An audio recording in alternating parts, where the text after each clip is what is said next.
নতুন বাংলাদেশ তৈরির স্লোগান দিয়ে বাংলাদেশের ক্ষমতায় বসেছিলেন নোবেলজয়ী অর্থনীতিবিদ, যাকে আগে বলা হতো, এখন যাকে বলা হচ্ছে অপদার্থ মোহাম্মদ ইউনূস। এবং তিনি সরকারে বসার পর প্রথম স্লোগানটা দিয়েছে নতুন বাংলাদেশ তৈরি। কিন্তু দেখা যায় গত কয়েক মাসে তিনি বাংলাদেশকে একেবারে ধ্বংসের মুখে নিয়ে চলে গেছেন। এবং যেটা সামনে এসে তা হচ্ছে আরও এক ধাপ, অর্থাৎ যে আওয়ামী লীগের নেতৃত্বে বাংলাদেশের স্বাধীনতাটা অর্জন হয়েছিল সেই আওয়ামী লীগকে নিষিদ্ধ করতে চলেছেন মোহাম্মদ ইউনূস এবং তার এই উপদেষ্টা সরকার। কেন বলছি কথা, সব কিছু আলোচনা করবো আজকের এই ভিডিওতে। নমস্কার, আমি সত্যজিৎ পাল।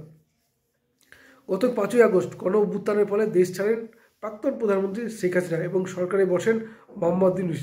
এবং যে কোটা বিরোধী আন্দোলন শুরু হয়েছিল সেখানে যে বিভিন্ন জঙ্গি সংগঠনের মদত রয়েছে, এই অপদার্থ মোহাম্মদ ইউনূস যেসব জঙ্গি সংগঠনের সঙ্গে যুক্ত তারা যে মদত দিয়েছেন, কারণ আমরা জানি মেট্রো স্টেশন ভাঙচুরের অভিযোগ, এবং তা কিন্তু তার উপদেষ্টা সরকাররা স্বীকার করেছেন যে ভাঙচুরটা না করলে তারা হয়তো খবরটা আসতে পারতেন না বা আন্দোলনটা চালিয়ে যেতে পারতেন না, সেই কারণে ইচ্ছাকৃত ভাঙচুর চলেছে। এবং যেটা সামনে এসেছিল যে সমস্ত ছাত্ররা নিহত হন তাদের দেহে যে গুলি পাওয়া গেছে তা কিন্তু বাংলাদেশের পুলিশ বা বাংলাদেশের সেনাবাহিনী ব্যবহার করে না। এবং তারপরেই তদন্তের নির্দেশ বা এই নিয়ে মন্তব্য করায় যে প্রতিরক্ষা উপদেষ্টা যাকে করা হচ্ছে তা কিন্তু সরিয়ে দেন মোহাম্মদ ইউনূস। কিন্তু এখন যেটা তিনি চাইছেন তা হচ্ছে ভয় পেয়েছেন, কারণ এই যে বঙ্গবন্ধু শেখ মুজিবুর রহমান তিনি বাংলাদেশের জাতির জনক হয়ে রয়েছেন, এমনকি বিএনপির বহু নেতারাও তা কিন্তু সম্মানটা করেন। এবং এইখানেতে মোহাম্মদ ইউনূস তিনি চাইছিলেন যে বঙ্গবন্ধুর স্মৃতিকেই পুরোটা মুছে ফেলতে। কিন্তু আমরা জানি ধানমন্ডি তার যে 32 যে বাড়ি, সেই বাড়ি ভেঙে বুলডোজার দিয়ে ভেঙে গুড়িয়ে দেওয়া হয়। আরও যেসব রয়েছে আওয়ামী লীগের বিভিন্ন নেতাদের, মন্ত্রীদের, সাংসদদের বাড়ি ভাঙচুর করা হয়, আগুন জ্বালিয়ে দেওয়া হয়, মারধর করা হয়। এবং সবচেয়ে বড় প্রশ্ন যে মোহাম্মদ ইউনূস ভয়টা পেয়েছে, অর্থাৎ এত কিছু করা, যেখানে বঙ্গবন্ধুর প্রত্যেকটা স্ট্যাচু ভাঙচুর করা হয়েছে, তার নামাঙ্কিত সমস্ত জায়গাটা মুছে ফেলা হয়েছে, তার সত্ত্বেও বঙ্গবন্ধুর জনপ্রিয়তা কিন্তু কমছে না। বাংলাদেশের মানুষ যেন তাকে আগলে রেখেছেন হৃদয়ে, আর এখানে ভয়টা পাচ্ছেন মোহাম্মদ ইউনূস। এবং তিনি হয়তো জানেন না যে ভালো কাজ করলে ইতিহাস তাকে মনে রাখে, কিন্তু তিনি হয়তো জানেন না বলেই এই ভুল পদক্ষেপগুলো নিয়ে চলেছেন। এবং এবার তিনি যেটা ঘোষণা করতে চলেছেন সেটা হচ্ছে আওয়ামী লীগকে নিষিদ্ধ। এবং এর আগেও তিনি কিন্তু বারবার চেয়েছিলেন, কিন্তু সেখানে বাধা হয়ে দাঁড়িয়েছিল বাংলাদেশের প্রধান বিরোধী বা অন্যতম বৃহত্তম রাজনৈতিক দল বিএনপি। তাদের বক্তব্য ছিল স্বাধীনতায় আওয়ামী লীগের একটা অবদান রয়েছে, একটা সিম্প্যাথি ছিল। কিন্তু এইখানে দাঁড়িয়ে মোহাম্মদ ইউনূস যে গত শেখ হাসিনা যে ভাষণটা দেন, তারপরেই আমরা জানি ধানমন্ডির যে বঙ্গবন্ধুর বাড়ি ভাঙচুর করা হয়, আওয়ামী লীগের নেতাদের মারধর করা হয়, এবং যারা প্রচারটা করছিলেন তাদেরও মারধর করা হয়।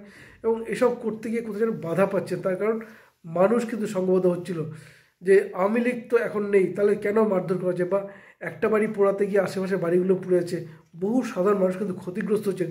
এবং এইখানে দাঁড়িয়ে প্রতিবাদটা কিন্তু করছিলেন সাধারণ মানুষ এবং সংঘবদ্ধ হচ্ছেন।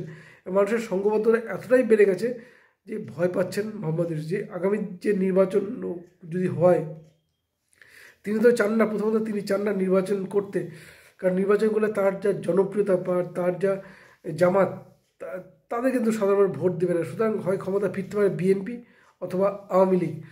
এবার বিএনপি ক্ষমতায় ফিরে তাকে তো মোহাম্মদ ইউনূসকে তো প্রধানমন্ত্রী করবে না, সুতরাং তিনি তো জঙ্গিদের নেতা, জঙ্গিদের সমর্থনে ক্ষমতায় বসবেন।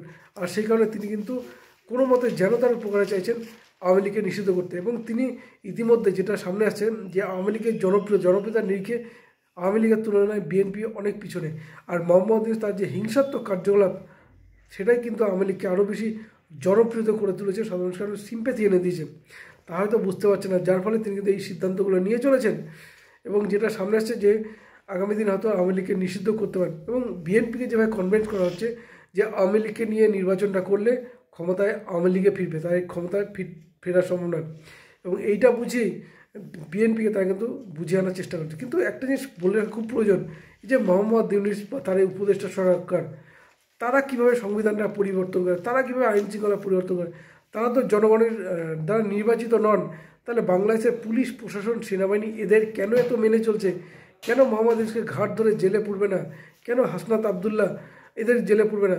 আমরা জানি মোহাম্মদ ইউনূসের আর এক উপদেষ্টা অপদার্থ, তিনি ডাস্টবিনের শেখ হাসিনার ছবি দিয়ে ডাস্টবিন বানিয়েছিলেন এবং সেখানে তিনি চায়ের কাপ ফেলেন, এবং যেখানে একাংশ মানুষ কিন্তু ক্ষোভে ফেটে পড়েন।